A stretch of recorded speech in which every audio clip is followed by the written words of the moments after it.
தாய் மாமா அப்படின்னா உங்களுக்கு எந்த வார்த்தை உங்களுக்கு ஞாபகத்துக்கு வருது? எனக்கு அம்மாவும் இல்ல அப்பாவும் இல்ல, எல்லாத்தையுமே எங்க மாமா தான் இன்ன வரையுமே ஃபுல்ஃபில் பண்றாங்க.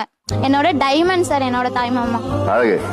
தாய் மாமாண்டாலே ஆலமரம் சார். அதுல இருக்க விழுதுகள் மாதிரி அக்கா தங்கச்சி அவங்களோட குழந்தைகள் எல்லாருமே. ஓகே, வேற இன்னொரு அப்பா. ஒரே வார்த்தையில முடிச்சிட்டியாப்பா, அழகா. எனக்கு எங்க மாமா வந்து ஒரு ஸ்ட்ரெஸ் பிளாஸ்டர் சார். பேசினா போதும், ஃபுல் ஹாப்பி. மாமா அப்படின்னாலே அம்மா சார். மலை ஏறினாலும் மாமா தெய்வம்னு சொல்லுவாங்க. ஆனா மலையை போல இருக்கிறதே நம்ம மாமா தான் சார். அவங்கள கட்டியா பிடிச்சுக்கிட்டாலே நம்ம எங்கேயோ போயிடுவோம் சார்.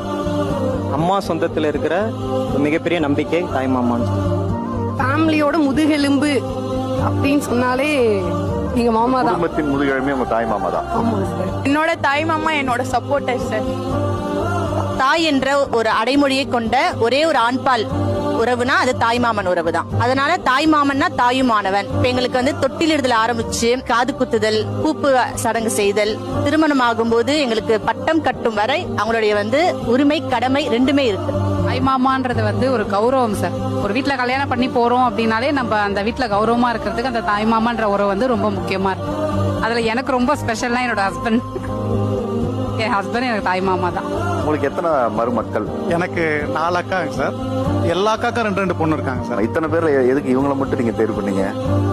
ஏன்னா இவங்க பெரிய பொண்ணு என்னோட செட் இவங்க. அதனால இதுக்கப்புறம் வந்தவங்க எல்லாம் நான் பார்த்து பிறந்தவங்க.